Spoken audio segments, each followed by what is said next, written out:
미세먼지 방충망 바꿨어요. 미세벌레 덤벼봐 먼지 모두 덤벼봐 촘촘해서 촘촘만 방충망은 촘촘만 예쁘고 통풍까지 좋아요. 방충망은 촘촘만 주식회사 텍스토머. 텍스토머의 이동식 촘촘망 더블랙이 새로 나왔대요. 미세벌레 덤벼봐 먼지 모두 덤벼봐 촘촘해서 촘촘만 이동식 촘촘망 더 블랙. 떼었다 붙였다 청소도 간편. 이사 갈 때 떼어갈 수도 있으니까. 방충망은 촘촘만 주식회사 텍스토머. 탐라오렌지에서 여름철 감귤을 소개합니다. 황금향.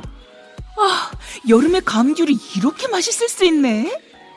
탐라오렌지의 황금향. 지금 인터넷에서 탐라오렌지를 검색하세요. 직접 드셔도 좋고 선물용으로도 최고입니다. 전화 주문도 가능합니다. 010-2827-3917 010-2827-3917 김진애 박사님, 여자의 독서 책 읽었어요. 어떠셨어요? 한마디로 여자의 피를 끓게 하는 책? 읽으면서 뭔가 울컥하더라고요. 저도 그런 심정으로 책을 썼습니다.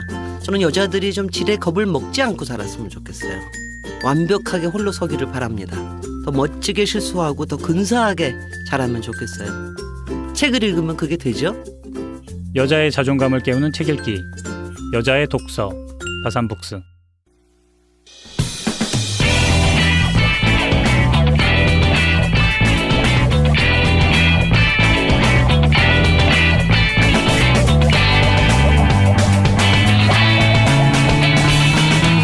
김어준의 뉴스 공장.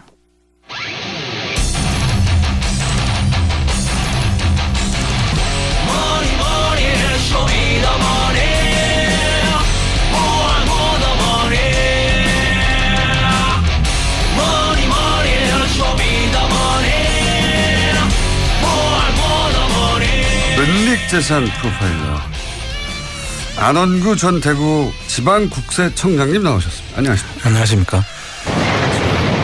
벌써 번개. 저희 PD가 얘기 듣다가 자기가 빠져가지고 번개 칠 타이밍을 계속 놓치거든요. 그래서 지금 일단 한번 쳐놓고 시작하겠습니다. 먼저 연습하신 것 같네요. 네. 자, 지난주부터 은닉재산 말고 최근에 터지기 시작한 사건들에 대해서 너무나 직접 당사자라서 얘기하지 않을 수 없는 사안들이 자꾸 있어서 오늘도 이어서 얘기하겠는데, 지난주는 이제 도곡동 땅 실소유주에 관해서 말씀하셨어요. 네. 예, 도곡동 땅의 중요한 이유는 도곡동 땅의 실소유주가 다스의 실소유주고 다스의 실소유주가 결국 BBK 실소유주다 연결되기 때문에 굉장히 중요한 사안인데, 근데 이제 도곡 땅의 실소유주는 이명박 전 대통령이라는 전표를 보시는 바람에 우여곡절 끝에 감옥까지 갔다 오셔서 지난주에 잠깐 정리를 했고요. 이번 주에 또 불거진 사건 또 안 하려고 그랬는데 최순실로 넘어가려고 그랬는데, 이번 주에는 노무현 전 대통령을 결국은 지금까지 얘기한 표적 수사라고 이제 의혹을 받고 있는 태강 실업 세무조사. 요 태강 실업 세무조사 때 이 조사를 하라고 지시받은 당사자입니다. 청장님이. 그렇습니다. 사건의 핵심 중에 있으셨어요. 그래서 누구보다 정확하게 이 사안을 말씀하실 수 있는 분이기 때문에 국정조사를 할 필요가 없습니다. 여기서 저희가 자체 국정조사를 하는 것으로. 자, 우선 태광실업 세무조사는 사실은 명백한 표적 수사다. 표적 정치 보복 수사라고 봐야죠. 왜 그러냐. 자, 간단히 요약하면 당시에 노무현 전 대통령의 노무현 전 대통령과 관련이 있던 박연차 회장에 대해서 찍어서 사실은 그런 식으로 세무조사할 사안이 아니었는데 찍어서 털어본 거 아닙니까?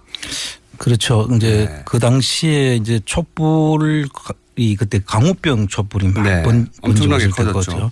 그때 당시에 이제 이명박 전 대통령이 상당히 아마 그 뭐 산에 가서 그 상황을 보고 걱정도 네. 하고 했다는 그런 네. 말도 있었고 그 당시에 이제 이 상황의 뒤에 촛불의 뒤에는 그 돌아가신 그 노무현 대통령이 있다고 그 당시에 판단했던 것 같아요. 예, 이명박 정권이 그렇게 지목을 하고 예. 그러니까 자발적인 사실 먹거리를 걱정하는 자발적인 시민들의 시위였음에도 불구하고 예. 그 뒤에 그 촛불을 누가 사줬냐 이런 얘기를 하면서 예. 그 말의 의미는 그 뒤에 노무현 전 대통령이 이런 시위를 주도하거나 지시한 거 아니냐. 예, 그렇게 의심을 했던 것 같아요. 해당 당시 이명박 정권은 그렇게 의심을 하였고 실제 그래서 이명박 전 대통령이 노무현 전 대통령을 찍어서 제거하기 위해서 시작한 프로젝트 1번이 바로 이거였다. 예, 그래서 그 당시에 보면은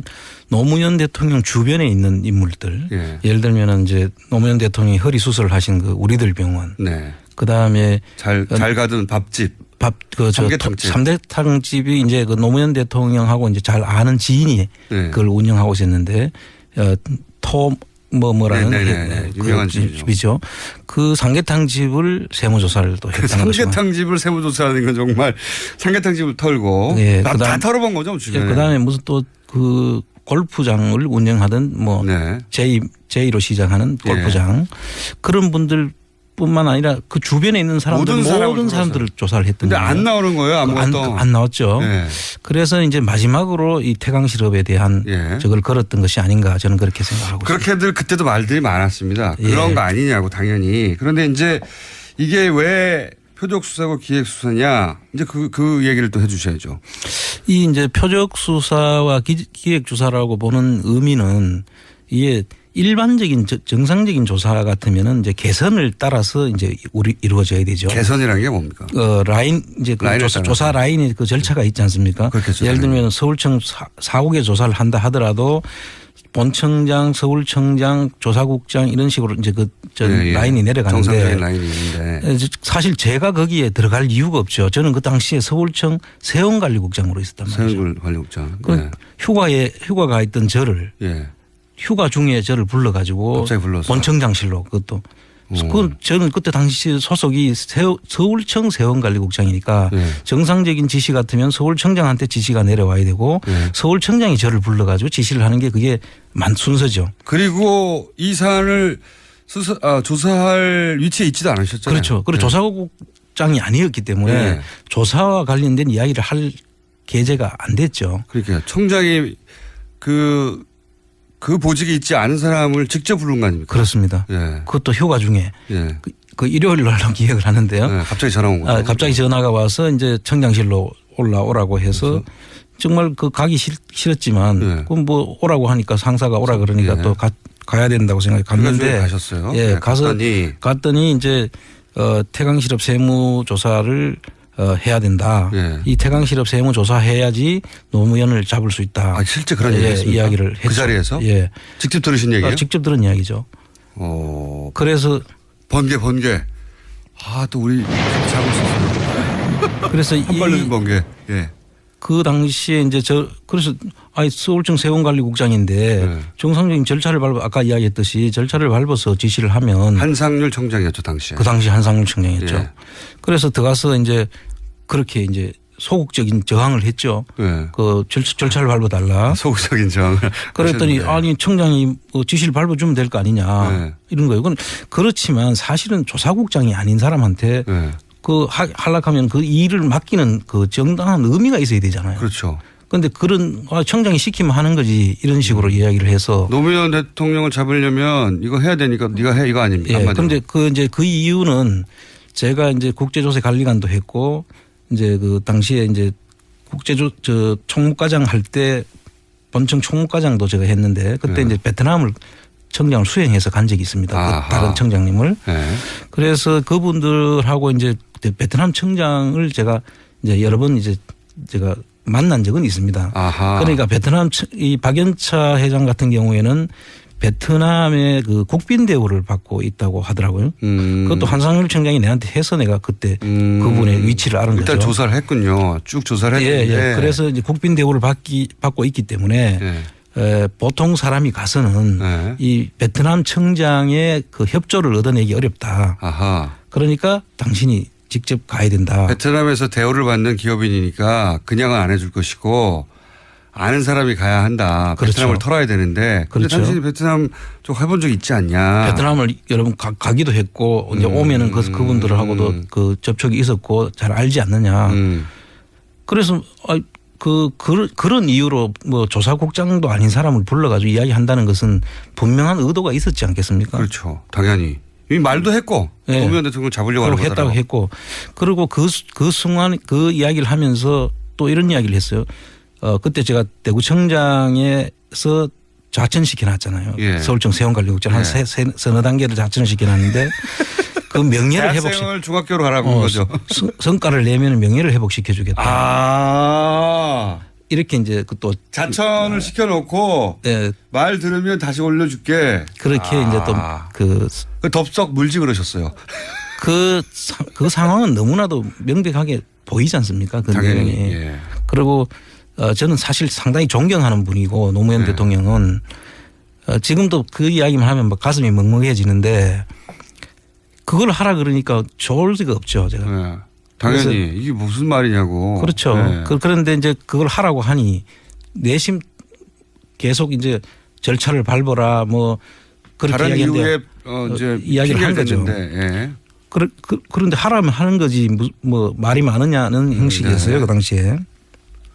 그래서 이제 그 조사를 하라고 하면서 조사에 투입할 것을 이제 지시하길래 그럼 절차를 밟아주고 명령을 내려달라. 네. 그러면 내가 하겠다. 네. 그러니까 그건 내려주겠다라고 하면서 네. 얼마 안 있으면 베트남 청장이 올 거다. 네. 그러면 그 베트남 청장을 내가 또 다시 접대를 하라는 거예요. 영접을 하고. 예. 네. 그래서 내가 베트남 청장을 그 영접하고 이런 것도 제가 할 일이 아니잖아요. 당연히. 예. 그 오면은 그 국제조세 관리관 이 나서서 해야 될 일이고 보직이 다 있는데 거기 다 그 사람들 나중에 보니까 그 사람들도 나오긴 나왔더라고요. 네. 무슨 일이 있었냐면 한 베트남 청장 회의가 있었습니다. 그때 네. 한국하고 베트남 청장 회의가 있어서 그 당시에 중구에 있는 한국의 집에 예. 저를 거기에 참석하라고 한 거예요. 예. 그 저녁 식사하는 자리에. 예. 일단 가서. 근데 저는 퇴근을 해버렸죠. 예. 참석하라고 여러 번 지시가 내려왔는데 항상 소극적 저항. 그 당시에 싫어 퇴근 뭐 이런 거. 예. 제가 퇴근을 해서 집에 가 있는데 그 당시 세원관리국 국제조세관리관을 할 때 제가 같이 근무했던 과장이 예.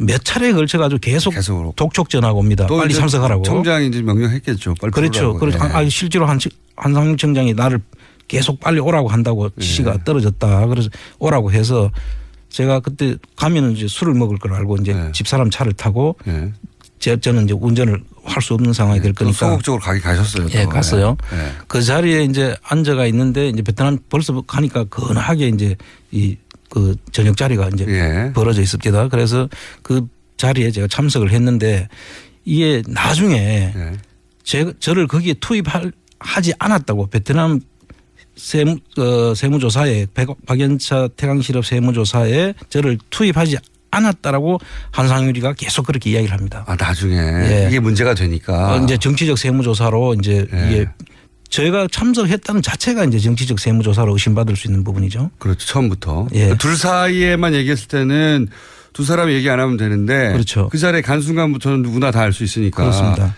그 자리에 투입하지 않았다고 나중에 거짓말을 했어요? 다 거짓말하고 검찰에서 나중에 한상률 청장이 검찰 조사를 받게 되는데 미국에 도망갔다 다시 와서 전자 조사받을 때 제가 그때 참고인 자격으로 한상률 피의자의 안원구인 참고인 자격으로 제가 가서 대질신문을 요청을 합니다. 제가. 대질신문. 그래서 그 대질신문에는 영상이 지금도 있습니다. 네. 그래서 그 자리에서 계속 제가 그 자리에 올 수도 없었고 오지도 않았다고 계속 부인을 하고 그전 사전 그 검찰 조사에서도 그 부인을 했었더라고요. 보니까.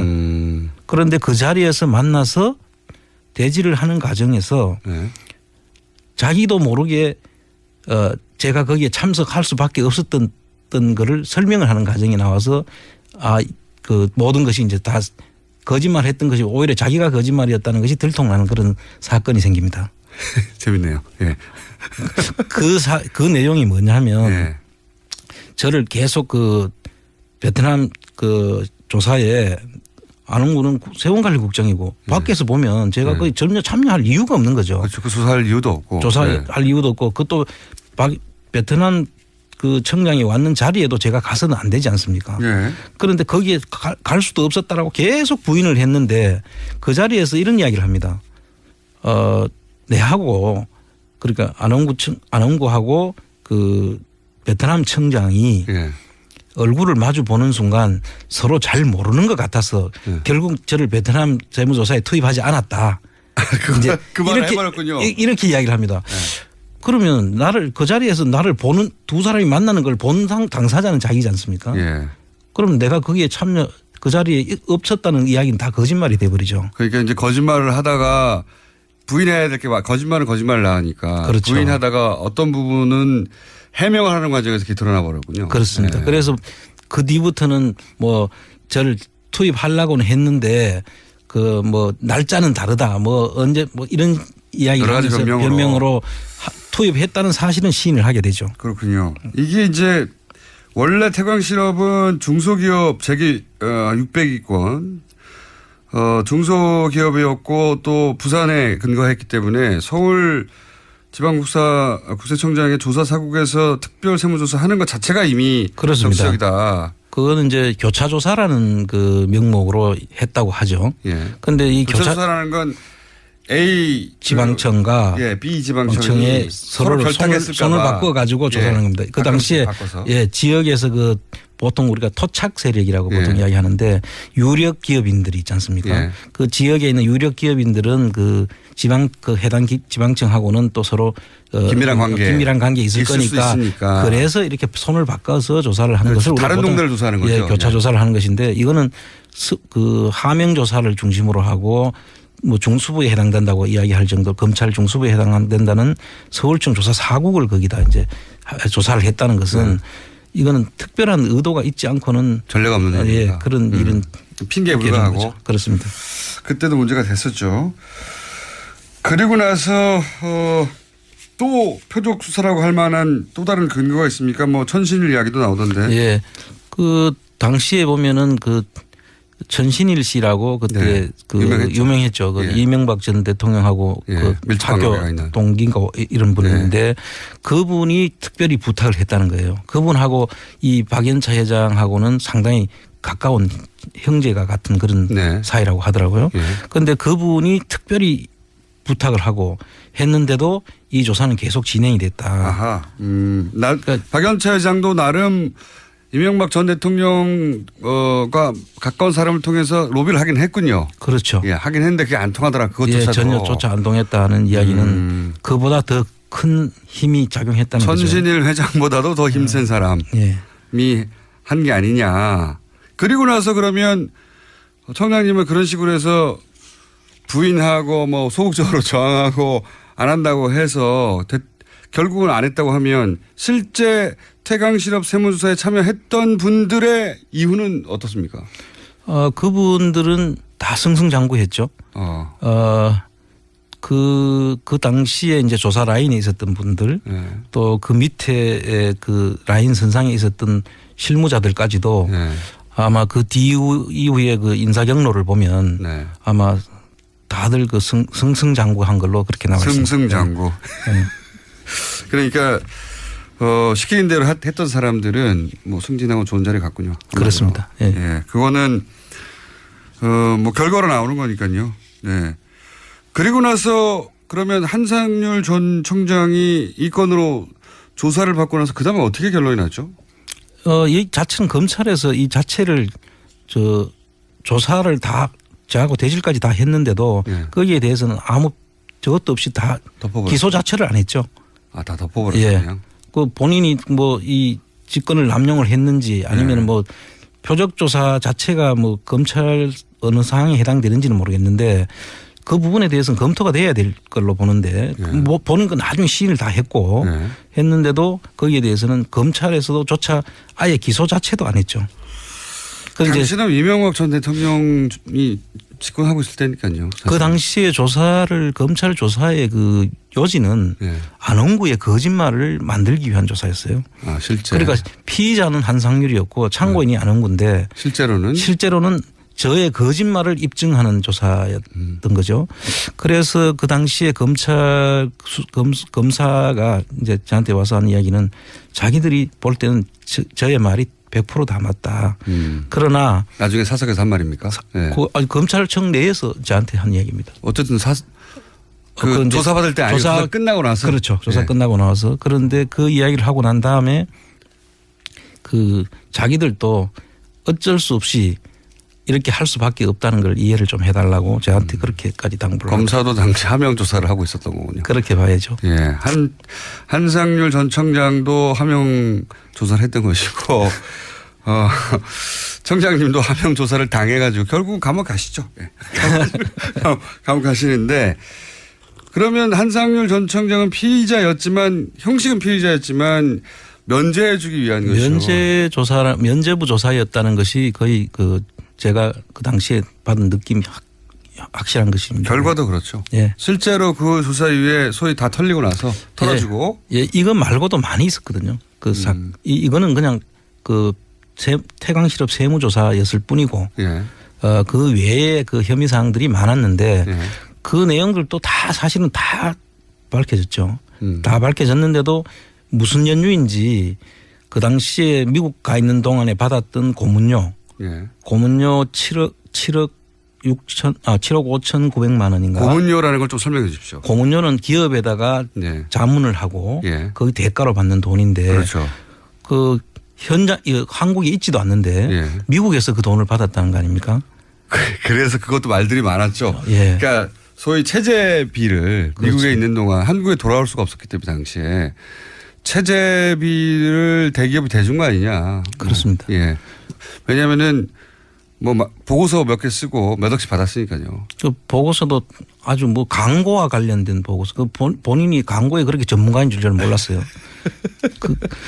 그때도 말이 있었습니다. 그때도. 이걸로 몇 억씩 받는다는 게 말이 되냐. 근데 여하간 대기업으로부터 결국은 그동안에 체재하는 비용을 받았다. 그래서 그 보고서 하나를 가지고 고문료는 다 기소 자체에서 뺐고. 그것도 다 빼버렸고.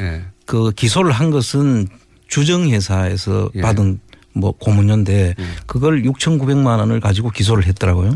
그런데 그것도 그 기소도 이제 현직에 있는 가장이 주선을 해서 본인이 받게 된 건데 그 현직에 있는 저 과장은 거기에서 이제 기소해서 몸이 아프다는 이유로 기소 유예를 해버렸어요. 그 공동 정범으로 봐야 되는데 그걸 기소 유예를 해버렸죠. 예, 친절하고.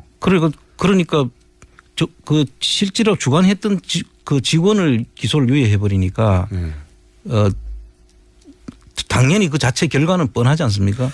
그래서 그 결과를 무혐의를 받았다고 주장을 하더라고요. 그리고 나서는 결국 당시에 한상률 전 청장이 새누리당 공천을 받으려고 했다는 얘기도 그때 당시 있었습니다. 실제로 공천을 거의 다 받는 것으로까지 알려졌는데 하루 전날 바뀌었다는 이야기를 기자로부터 들었죠. 왜 하루 전날 바뀌었는지 저는 모르겠어요. 이제 본인은 당선 가능성이 있을지 모르나 다른 사람들한테 영향을 준다. 그러니까 이게 그때 이제 돌던 이야기는 한상률 전 청장이 이렇게 해서 국회의원까지로 재등장하게 되면 다시 이야기가 불거진다. 그렇죠. 예. 그러려면 본인은 모르겠으나 다른 그 입후보자들 그 사람들한테 그 영향을 미치게 돼서 오히려 전부 다 낙선을 할 가능성이 있으니까. 노무현 전 대통령 표적 수사의 당사자가 국회의원까지 다시 되면 그 사안으로 당시 총선이 그 논란으로 다시 이제 휩싸일 것이고 그러면 불리하다 이런 판단이었다고. 예, 그렇게 들었습니다. 예. 그런 이야기들이 있었습니다. 근데 정확한 이유는 모르고 그런 추정들이 많이 나 있었죠. 그렇습니다. 예. 지금 본인이 직접 연루됐던 태광실업 세무조사, 기획조사에 대해서 얘기하고 있는데 그럼 이걸 누가 했을까요?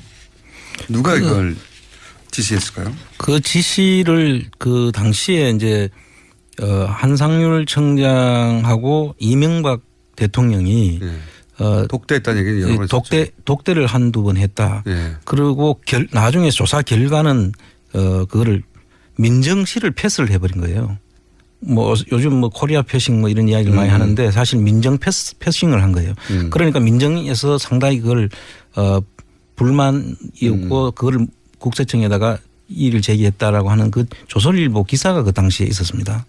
그래서 그걸 보면 직접 둘이가 다이렉트로 이야기했는 것 같고 그거를 뒷받침하는 그 두 사람의 전화를 제가 옆에 있을 때 봤습니다. 아, 그래요? 예. 그러니까 이명박 전 대통령과 한상률 청장이 다이렉트로 통화하는 내용을 직접 들으셨다고요? 그렇죠. 저하고 단 둘이 있는 자리에서 그 전화를 받는데 이제 그때 뭐 추정을 할 수밖에 없긴 한데 전화를 제가 듣지는 못했으니까 손을 이렇게 엄지손가락을 이렇게 지켜듭니다.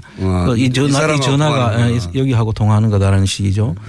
그래서 그 국세청장이 여기라고 할 때는 뭐 재무부 장관이겠어요? 아니면 대통령밖에 있을 수 없잖아요. 그래서 제가 그때 추정하게 나와 그렇게 저는 인식을 받아들였죠. 그렇게 알아들으라고 얘기하는 그런 전화가 두 번 있었어요. 그런 전화가? 네. 네. 사건 현장에 많이 계셨군요. 그렇습니다. 자, 요거 할 얘기 더 있어요. 예, 요거 할 얘기 더 있는데, 태광 실업이 표적 기획 세무조사였던 것은 그 출발부터 아예 한상률 청장이 당시 안원구 청장님에게 노무현을 잡기 위해서 이걸 시작하는 거라고 말하는 순간. 네, 그렇죠. 말했다는 것으로부터 이미 알 수 있는 내용. 네. 그거 직접 들으신 거 아닙니까? 그렇습니다. 요 사안은 저희가 아직도 뒷부분이 많이 있습니다. 오늘은 여기 1부 하기로 하고요. 다음 주에 나머지 2부, 흥미진진한 2부가 좀 남아 있습니다. 그 사건의 현장에 많이 계셨어요. 네. 최순실 은닉재산 추적하는 것은 그 다음 시간에 또 이어서 하기로 하고 태광실의 표적조사에 관한 것은 오늘 1부 여기서 마치도록 하겠습니다. 지금까지 번개 한 번밖에 안 했네요. 네. 그렇습니다. 안원구 전 대구지방국세청장님이었습니다. 감사합니다. 감사합니다. 아, 또 떨어졌어. 너 또 입사 시험 봤어? 아니, 차량용 핸드폰 거치대 말이야. 여러 개 사봤는데 실패의 연속이야. 떨어지고 시야 가리고 운전석에서도 뭐 알고 뭐 좋은 거 없을까? 싼 것만 찾으니까 그렇지. 제대로 된 거 하나 사서 편리하게 쓰는 게 더 낫지. 그런 게 있어? 그럼 있지. 1, 2, 3 할 때 2. 힘 세다 할 때 힘. 2 힘. 투 힘? 2배로 힘이 세다는 건가? 네이버 검색창에 투 힘을 검색해보세요. 오빠, 우리 어디 가는 거야? 정수 가지. 와, 우리 말 타러 가는 거야? 그렇게 좋아? 고민하지 말고 장수로 오세요. 온 가족이 즐기는 승마 체험과 국내 최대 규모의 말역사 체험관 등 장수에는 정말 볼 것, 누릴 것들이 넘쳐난답니다. 말의 심장 소리를 직접 느껴보는 장수에서의 하룬 여행. 장수는 항상 가까이 있습니다. 주말 여행은 장수로. 승마 체험 예약은 063-350-5486. 반지 벤지 반지 벤지 벤지 벤지 벤지 빼뺀지 빼뺀지 반지 벤지 반지 벤지 반지 벤지 오빠 나랑 무슨 게임 할 거예요? 벤지. 벤지 벤지 벤지 빼뺀지 뺀뺀지 오빠는 마법사 업데이트.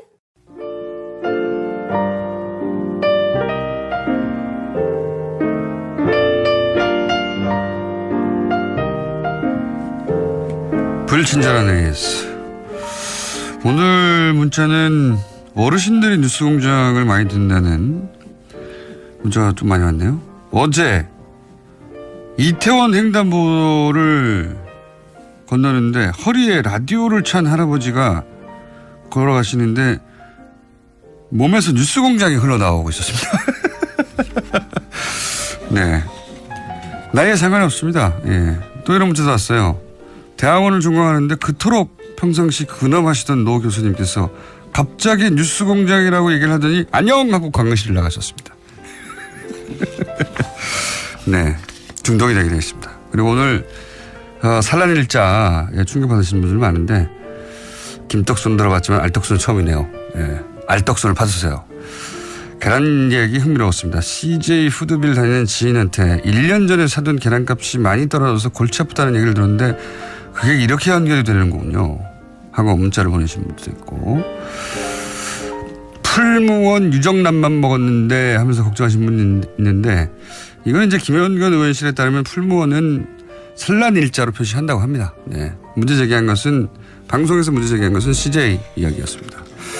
이 이야기는 이제 CJ 측 이야기도 들어봐야 되고, 김현건 의원실이 추가적으로 또 이 사안을 다음에 한번 더 다루겠다고 하니까 다시 한번 다루겠습니다만은, 살충제에 이어서 산란일로 표시하지 않는다는 것은 굉장히 충격적이네요. 예.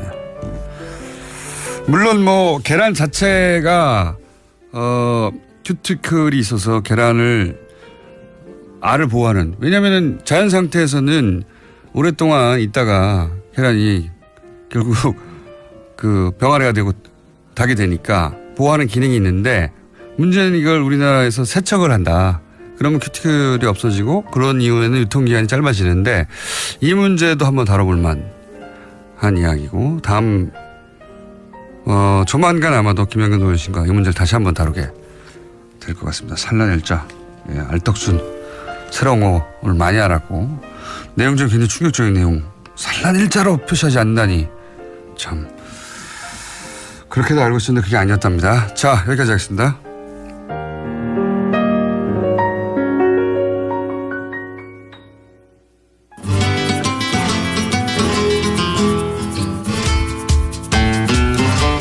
자, 황교익 선생님 나오셨습니다. 안녕하십니까? 안녕하세요. 네, 요즘 먹거리 이슈들이 너무 많이 나오니까. 그러니까요. 예,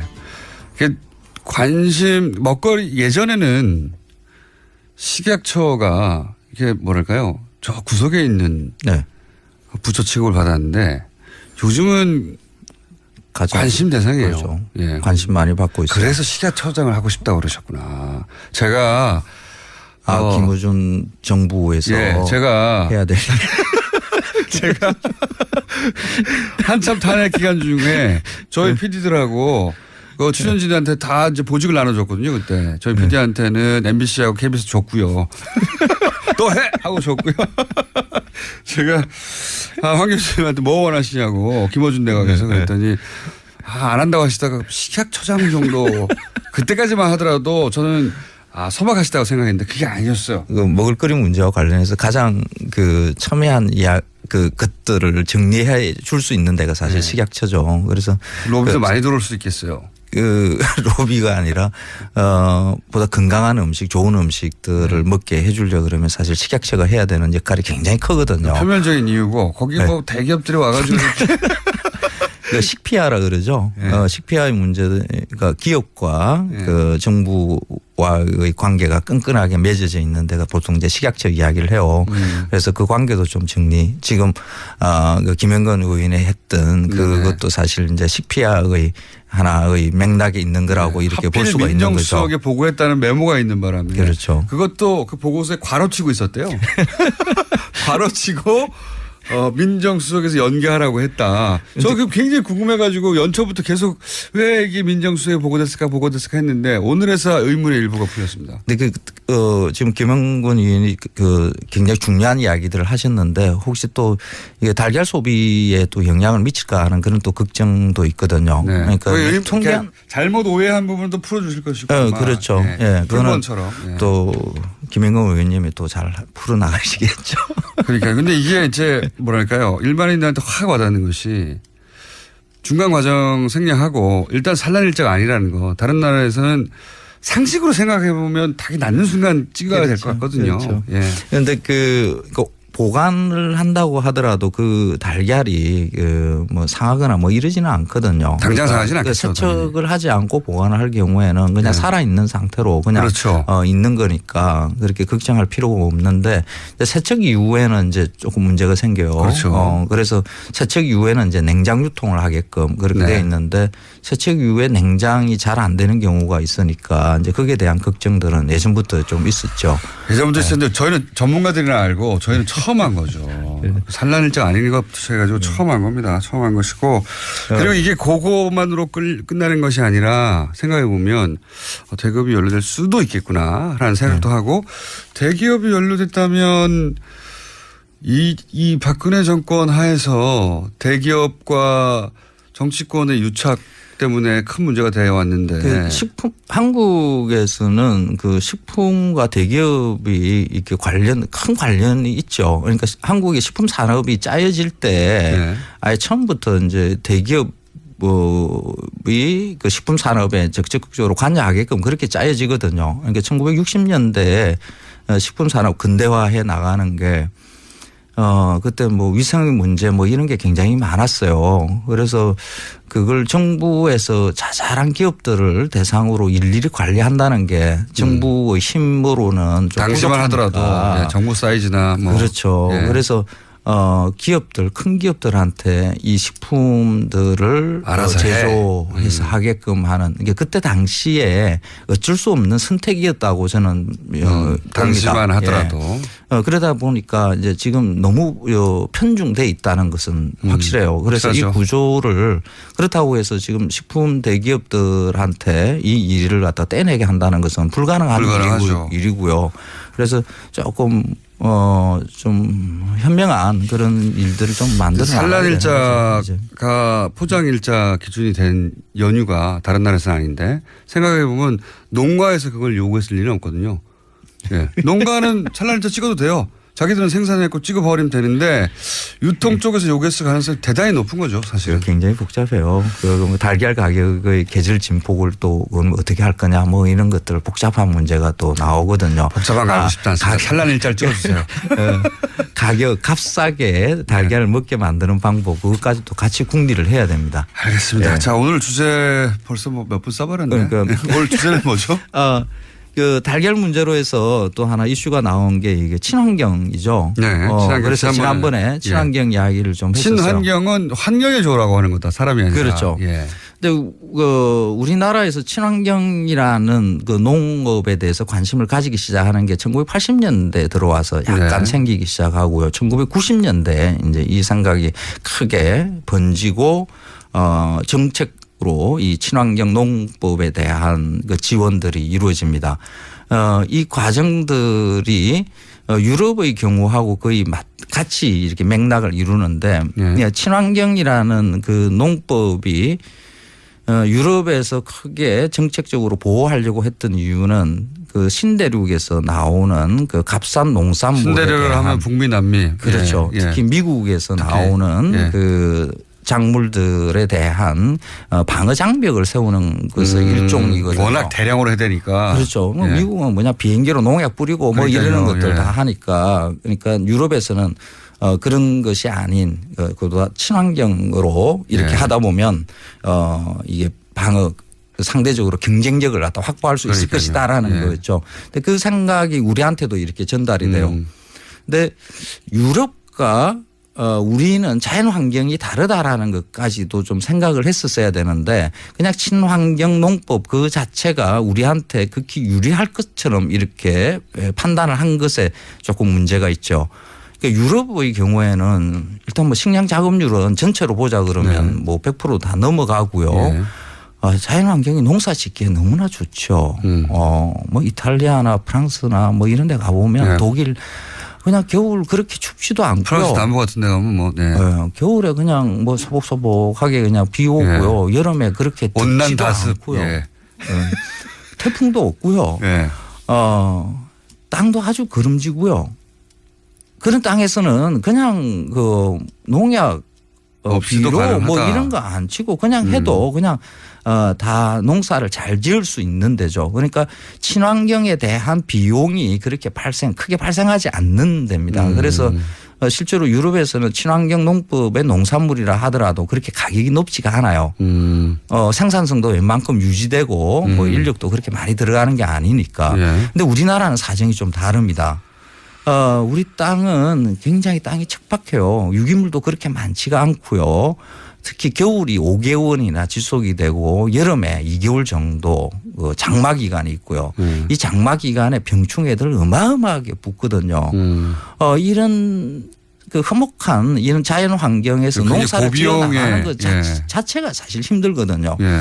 그래서 뭐 화학비료, 특히 질소비료, 농약 이런 것으로 해서 우리가 생산성이 급격하게 이렇게 네. 올려놓고 웬만큼 농업을 유지를 했었는데 사실 뭐 농약이나 화학비료에 의한 그런 자연 파괴 이거는 일부 또 문제가 있기는 하죠. 그런데 그것을 다 뒤집고 그냥 친환경으로 우리 땅이 농사를 지을 수 있을 만한 땅이다라는 이런 착각은 가지지 않는 게 바른데 그것까지 지금 가지고 있죠.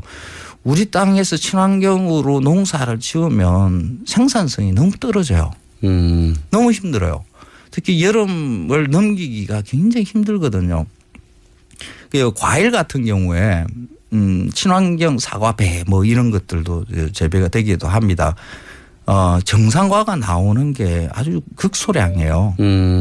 한 사과 한 100개 따면 그중에 병점이라 그래요. 뭐 해충이나 뭐 이런 거 병이 붙어 가지고 이렇게 흉터가 생긴 거 이런 거 소비자들이 잘 안 사 먹거든요. 요즘 그렇죠. 그런 거 빼고 난 다음에 정상과로 이렇게 보이는 것 이런 것만 따지면 한 20% 정도밖에 안 돼요. 80%가 그렇습니까? 그렇죠. 그래서 이 병점이 있는 걸 또 버리기는 그렇잖아요. 그래서 그걸 가지고 하는 게 보통 착즙을 하죠. 주스를 만든다. 주스 만듭니다. 그래서 유기농 매장에 가보면 사과보다는 사과 주스가 더 많이 보이는 게 그거죠. 그러니까 유기농 친환경 농법으로 재배를 해서 기껏 주스 만들어서 먹는 이런 일이 만들어지는 거죠. 친환경에 대한 판타지가 좀 있는데 현실이 이렇다는 거군요. 그렇죠. 그러니까 뭐 채소 같은 경우도 거의 친환경 채소는 그 비닐하우스에서 하거든요. 노지에서는 사실 힘들어요. 친환경 한다는 게 그냥 그 여름에 이런 고온다습한 데서는 그냥 병충해 그냥 막 다 붙습니다. 그래서 가둬진 공간에서 키우는 거거든요. 온도 습도 조절해 가면서. 그렇죠. 그 하우스 안에서 키우는 것이 자연적인 것이다, 친환경적이다 하고 이렇게 붙이는 게 좀 그렇죠. 맞지가 그 자체가 않죠. 이공적이긴 합니다. 그렇죠. 오늘의 벌써 1분밖에 안 남았습니다. 그래요? 이러다가 또 끝날 것 같아서 오늘의 핵심 요지는 그렇다면? 그래서 우리의 환경에 맞는 우리의 자연 조건에 맞는 농업이 무엇인가에 대해서 조금 이제 진지하게 생각해 볼 필요가 있지 않는가. 친환경만이 답이다라고 친환경이라는 이때까지 단어 무슨 그런 정책들에 대한 반성이 좀 있어야 되지 않는가 하는 거죠. 그리고 그 관행농으로 재배되는 농산물도 다 안전한 거니까 항상 친환경이 좋다는 그 뒤에는 관행농의 농산물은 안 좋은 것이다라는 이런 것까지 같이 붙어 있거든요. 그렇죠. 그렇지 않습니다. 관행농의 농산물도 다 잔류농약 검사하고 다 해서 안전한 농산물이거든요. 그래서 거기에 대한 조금 편견도 이제 버릴 때가 되지 않았는가. 지나치게 관행농에 대해서 폄하하지 말아야 하고 우리 토양에 맞는 농법이 사실은 아직은 없는 셈이다. 이런 거네요. 그렇죠. 어떻게 우리 자연에 맞는 농법이 무엇인가에 대한 그 진지한 고민들이 있어야 돼요. 그리고 알겠습니다. 거기에 대한 정책들도 또 만들어야 되는. 그래서 내가 시각처장이 돼야 한다. 황교익 선생님이었습니다. 감사합니다. 고맙습니다. 월요일 뵙겠습니다. 안녕.